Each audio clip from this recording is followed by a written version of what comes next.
Brought to you by TechnoSpark 20 series smartphones. I'm superhuman.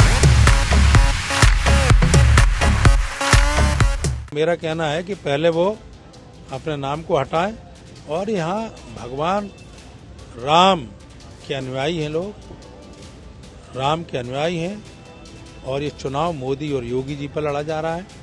गुंडा मुक्ति के लिए चुनाव लड़ा जा रहा है, यहाँ अराजकता मुक्ति के लिए चुनाव लड़ा जा रहा है, भ्रष्टाचार मुक्ति के लिए चुनाव लड़ा जा रहा है, ये हमारी देश की सीमाएं सुरक्षित हों इसके लिए लड़ा जा रहा है, आतंकवाद मुक्त देश बने इसके लिए लड़ा जा रहा है, नक्सलवाद समाप्त हो इसके लिए चुनाव लड़ा जा रहा है। संविधान बदला नहीं जाएगा और ये जो बयान दे रहे हैं खिसियाए हुए लोग हैं, हारे हुए लोग हैं, निराश लोग हैं और इनमें आगे इनका कोई भविष्य नहीं है।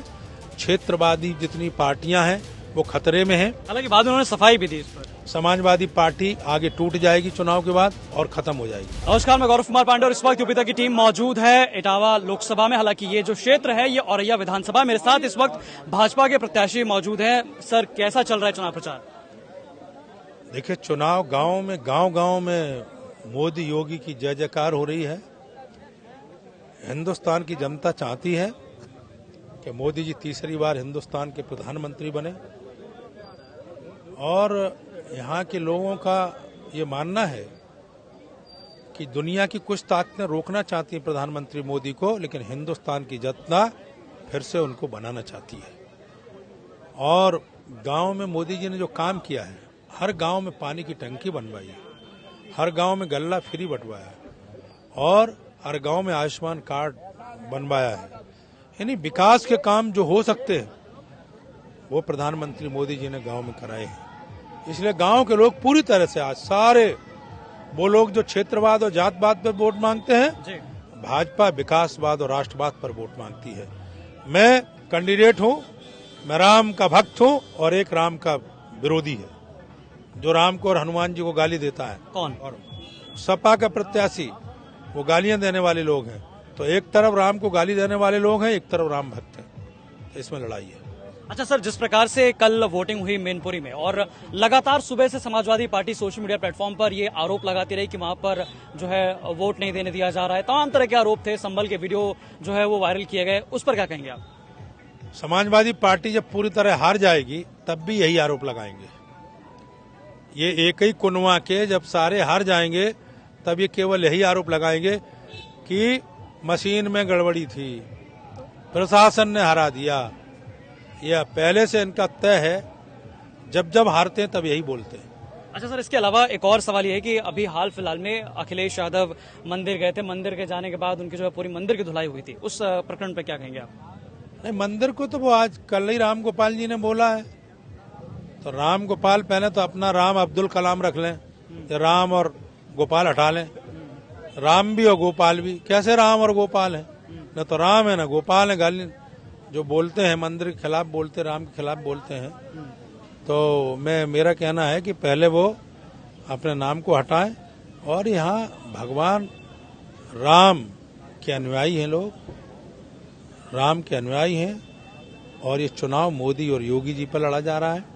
गुंडा मुक्ति के लिए चुनाव लड़ा जा रहा है, यहाँ अराजकता मुक्ति के लिए चुनाव लड़ा जा रहा है, भ्रष्टाचार मुक्ति के लिए चुनाव लड़ा जा रहा है, ये हमारी देश की सीमाएं सुरक्षित हों इसके लिए लड़ा जा रहा है, आतंकवाद मुक्त देश बने इसके लिए लड़ा जा रहा है, नक्सलवाद समाप्त हो इसके लिए चुनाव लड़ा जा रहा है, जम्मू कश्मीर में तिरंगा फहरे इसके लिए चुनाव लड़ा जा रहा है, अयोध्या में राम विराजमान हो गए इसके लिए लड़ा जा रहा है, राम राज की स्थापना हो इसके लिए चुनाव लड़ा जा रहा है, नया भारत बने इसके लिए चुनाव लड़ा जा रहा है और गाँव गरीब का कल्याणकारी योजनाएं संचालित बनी रहे इसके लिए चुनाव लड़ा जा रहा है।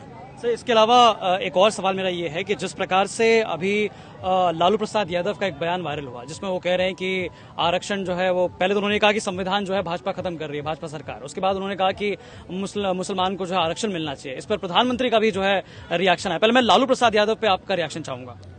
देखिए, लालू का दिमाग सही नहीं है, सठिया गए, इसलिए उनकी बात पर मैं वजन नहीं देता हूं। लेकिन हिंदुस्तान के कांग्रेस के लोग और ये गठबंधन के लोग चाहते हैं कि पिछड़ों का हक काट करके और मुसलमानों को आरक्षण सुरक्षित किया जाए। सच्चर कमेटी जब आई थी तब भी यही बात चली थी और इसलिए संविधान का नाम लेते हैं ये कि संविधान बदल रहे। मोदी जी ने कहा जब तक हमारा शरीर है तब तक कोई संविधान को छू भी नहीं सकता है, क्योंकि संविधान बदलने के लिए किसी की औकात नहीं है। संविधान बदला नहीं जाएगा। और ये जो बयान दे रहे हैं खिसियाए हुए लोग हैं, हारे हुए लोग हैं, निराश लोग हैं, और इनमें आगे इनका कोई भविष्य नहीं है। क्षेत्रवादी जितनी पार्टियां हैं वो खतरे में हैं। हालांकि बाद में उन्होंने सफाई भी दी इस पर। समाजवादी पार्टी आगे टूट जाएगी चुनाव के बाद और खत्म हो जाएगी। सर, इसके अलावा मैं ये जानना चाहता हूँ कि जिस प्रकार से तमाम अभी हम देख रहे हैं कि लगातार प्रचार प्रसार सब कुछ चल रहा है, बयानबाजी चल रही है। इसमें प्रधानमंत्री मोदी 5 तारीख को आपके क्षेत्र में आए थे इटावा में, और उन्होंने कहा था कि भाई विपक्ष जो है वो अपने बच्चों के लिए खप रहा है, मैं और योगी जी जो है वो आपके बच्चों के लिए खप रहे हैं। इस बयान को लेकर क्या कहेंगे आप? ये हकीकत है। हिंदुस्तान का हर एक बच्चा और हर एक जनता जानती है कि योगी मोदी दोनों देश की समृद्धि के लिए, देश के विकास के लिए, देश की उन्नति के लिए और दुनिया में भारत का डंका बजे इसके लिए, और भारत स्वाभिमान सम्मान के साथ आत्मनिर्भर बने इसके लिए, और भारत फिर से दुनिया का जगत गुरु बने इसके लिए मोदी और योगी ने कहा है कि हमारे रहते आने वाली सरकार हमारी बनेगी तो हम वो नींव डाल के जाएंगे कि हजारों साल तक कोई विदेशी भारत की तरफ आंख उठा के न देख सके। अच्छा सर, इसके अलावा हम आपके ही क्षेत्र में घूम रहे हैं सुबह से लगातार, और जो एक कॉमन समस्या निकल कर आ रही है किसानों की वो ये हो रही है कि भाई अन्ना जानवर से काफी परेशान है। इस पर क्या कहेंगे आप? अन्ना जानवर से लोग परेशान जरूर हैं, लेकिन अन्न बढ़ रहा है। अन्ना जानवर से हर गांव में अन्न बढ़ रहा है। सब लोगों से पूछिए अन्न बढ़ा कि नहीं बढ़ा, गेहूं बढ़ा कि नहीं बढ़ा, सब बताएंगे बढ़ा। क्यों भाई, बढ़ा कि नहीं बढ़ा? सब बढ़ा, सबके खेत में बढ़ता जा रहा है।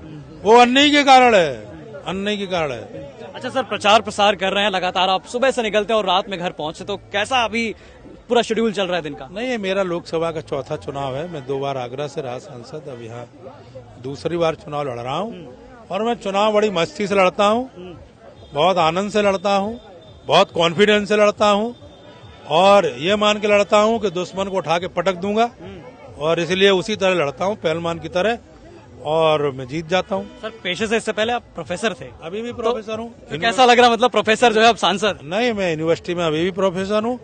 तो जैसे मैं यूनिवर्सिटी में पढ़ाता हूँ वैसे मैं जनता के बीच में जाता हूँ, टीचर बन के, नेता बन के नहीं जाता हूँ। और मेरा ये विश्वास है कि मैं राम भक्त होकर के पक्का जनता को भगवान मान करके अंतस से संकल्प के साथ भगवान मान के जनता की समर्पित होकर के सेवा करूंगा। ये मेरा धर्म है। और मैं पिछले 20 साल से 15 साल से सांसद हूं, और उससे पहले पार्टी का मैं जिला अध्यक्ष रहा, बाद में और जिम्मेदारी रही। लेकिन इन सब में मैंने जनता को भगवान माना है, और समर्पित होकर के उनकी सेवा करना मेरा धर्म है, और यही मान करके मैं चुनाव क्षेत्र में जाता हूं। और इसलिए मैं तीसरी बार भी लगातार सांसद हूं और चौथी बार भी सांसद बनूंगा। सर, इसके अलावा जो तमाम आप बता भी रहे हैं कि अब आगे कौन से आपके दिमाग में ऐसे प्लान है कि आप अपने क्षेत्र वासियों को जो है इस बार वादा कर रहे हैं कि आप करेंगे? नहीं, मैंने बहुत सारे इस अपने क्षेत्र में, चाहे अमराट की परियोजना हो, चाहे बेमई का पुल हो, चाहे चम्बल की पचनंत की परियोजना हो, चाहे हमने बड़ी बड़ी फरखाबाद का हाईवे हो, चाहे भरथना का रोड हो, चाहे भीखेपुर का रोड हो, चाहे रेलवे स्टेशन के नए बनाने का जो है काम हो, बड़े बड़े काम जो काम हो सकते थे, ये बड़े बड़े काम हमने, चाहे रामनगर फाटक पर जो है रोड जो है फ्लाईओवर हो, चाहे 8 बड़े बड़े रेलवे के फ्लाईओवर बनाए वो हो, चाहे शताब्दी रुकने का काम हो, चाहे केंद्रीय विद्यालय खुलवाने का काम हो, चाहे दिबियापुर में मेडिकल कॉलेज खुलवाने का काम हो, चाहे उसमें चिचौली में जो है 600 बेड का हॉस्पिटल बन के तैयार हो गया वो काम हो। ऐसे हम चाहे शेरगढ़ का यमुना पर पुल बन रहा शुरू हो गया उसका काम हो, चाहे भिंड पे जो है नया चंबल पर पुल 400 करोड़ स्वीकृत हो गया रुपया उसका काम हो। हमने सैकड़ों काम कराए हैं बड़े बड़े, और अब आने वाले समय में एक एक काम जो बच गया होगा सब काम करा देंगे जनता के। बहुत बहुत शुक्रिया सर हमारे साथ जुड़ने के लिए। और हमारे साथ ये मौजूद थे कि बीजेपी प्रत्याशी जो कि रामशंकर कठेरिया है, और वो साफ तौर पर हमसे बातचीत कर रहे थे, बता रहे थे कि क्या कुछ जो है विपक्ष को लेकर उनके दिमाग में, और बाकी आगे आने वाले समय में और क्या विकास जो है अपने क्षेत्र के लिए करने वाले। तो बाकी तमाम ऐसी चुनावी कवरेज के लिए आप देखते रहिए यूपी तक।